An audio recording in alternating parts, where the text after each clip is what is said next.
첫 번째 경기 AC 밀란 대 츠르베나 분석 시작해보겠습니다. 밀란은 불의의 전을 시작으로 레알과 슬로반을 연파하며 순위를 크게 끌어올렸다. 챔스 시작 이후 연패를 당하며 좋지 못한 출발을 했는데 이제 16강 직행도 노릴만하다. 직행으로 가는 파리와 현재 승점 차이가 1점에 불과하기에 이 경기를 잡으면 순위 상승이 가능하다. 때문에 홈에서 나서는 슬로반전에 전력을 다할 것이다. 플리시치와 레앙, 모라타 등이 경기 내내 적극적인 침투로 골을 노릴 것이다. 츠르베나는 지난 라운드 홈 경기에서 슈투트를 잡고 대회 첫 승리를 따냈다. 황인범이 페에노르트로 떠나며 생긴 중원 전력 약화로 인해 챔스 4연패 중이었는데 모처럼 홈에서 대량 득점에 성공했다. 벤치에서 교체로 들어온 라돈치치의 멀티골이 나왔고 크루니치가 2선이 아닌 3선 중앙 미드필더로 나와 경기의 흐름을 잘 유지했다. 밀란의 승리를 본다. 츠르베나는 승점 3점이기에 강팀 상대로도 라인을 내린 소극적인 운영을 할 수 없다. 크루니치와 에슈닉 등이 중원에 라인을 올리며 공격적인 축구로 상대의 골문을 노릴 것이다. 그러나 유누스 무사와 레인더스 등이 중원에서 상대의 공세를 저지하며 역습으로 전환할 밀란을 막기 어렵다.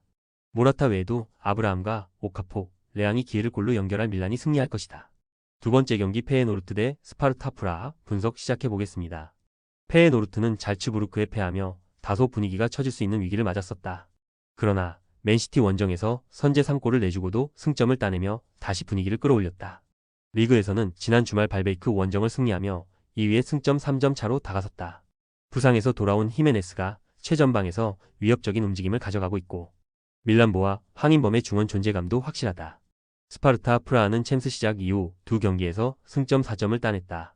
그러나 맨시티와 아틀레티코 등 강팀 상대로 연달아 대패하며 하위권으로 추락했다. 16강행을 노릴 수 있는 플레이오프 진출권인 24위와 격차가 큰 건 아니지만 남은 일정에서 최대한 많은 승점을 따내야 한다. 이 경기는 원정 일정이기에 수비에 치중하며 역습으로 기회를 볼 것이다. 페에노르트의 승리를 본다. 스파르타 프라하는 비틱과 마티아스 로스 등 좋은 피지컬로 상대 공격수를 몸싸움으로 저지할 최종 수비가 있다. 그러나 카이리넨의 영향력이 줄어든 중원이 불안하다. 황인범과 밀란보가 중원에서 확실하게 우위를 가져가며 경기 주도권을 팀에 제공할 것이고 파이샹과 히메네스가 기회를 해결할 페에노르트가 승리할 것이다. 세 번째 경기 슈투트 가르트 대 영보이스 분석 시작해보겠습니다. 슈투트는 지난 라운드 원정 경기에서 츠르베나에 완패하며 순위가 추락했다. 유벤투스 원정을 승리하며 분위기 전환에 성공했었는데 아탈란타와 츠르베나에 연패했다. 데니스 운다브와 르월링 등 스리톱 중 2명이 부상으로 빠진 여파도 있었다. 그래도 지난 주말 리그 경기에서 우니온을 잡았기에 11월 부진을 벗어날 계기를 마련했다. 볼테마드가 멀티골을 터뜨렸고 팀 중원의 핵인 카라저의 활약도 있었다. 영보이스는 챔스 5경기에서 모두 패하며 최하위에 처져 있다. 스위스 슈퍼리그에서도 충격적으로 중위권에 머무는 등 좋지 못한 시즌을 보내고 있다. 때문에 강팀 상대로 나서는 데다 탈락이 사실상 확정적인 챔스를 벌일 수도 있다. 세르베트를 만나는 스위스 리그에 집중하며 감블라와 몬테이로, 카마라 등 주축 선수들을 벤치에 머물게 할 수 있다. 슈투트의 승리를 본다. 영보이스가 전력으로 나서도 쉽지 않은 원정 일정인데 전력을 다하기 어려운 상황이다.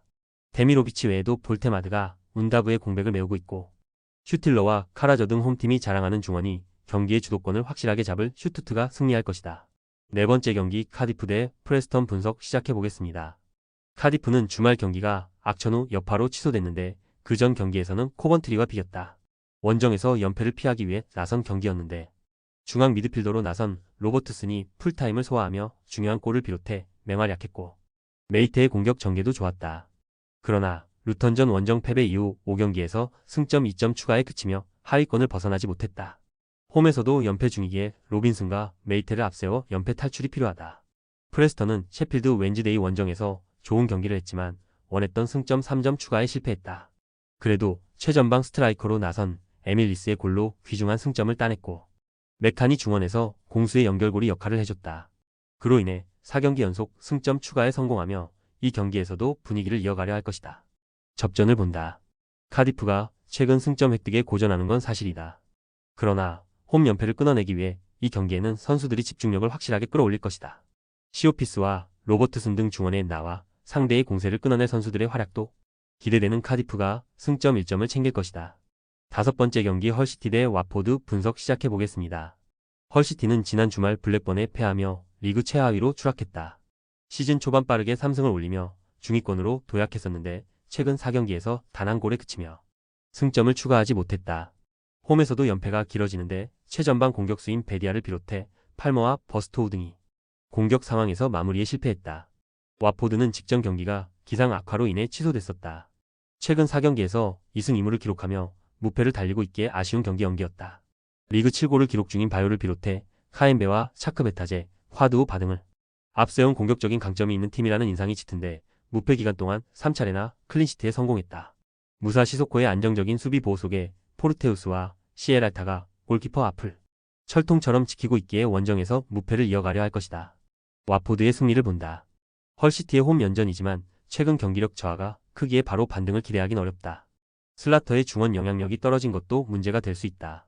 충분히 휴식하고 경기에 나설 무사 시소코가 체력 부담 없이 중원에서 엄청난 활동량을 가져가며 경기를 주도할 것이고 바요가 안정적인 마무리를 할 와포드가 승리할 것이다. 조합은 아래 고정 댓글 링크로 편하게 말 걸어주시면 조건 없으며 스포츠를 좋아하시는 분들이라면 모두 환영합니다. 스포츠 당첨 어렵지만 그건 어떻게 하냐의 차이입니다. 두 눈으로 어떤 차이인지 직접 확인하시고 우리 모두 같이 승리합시다.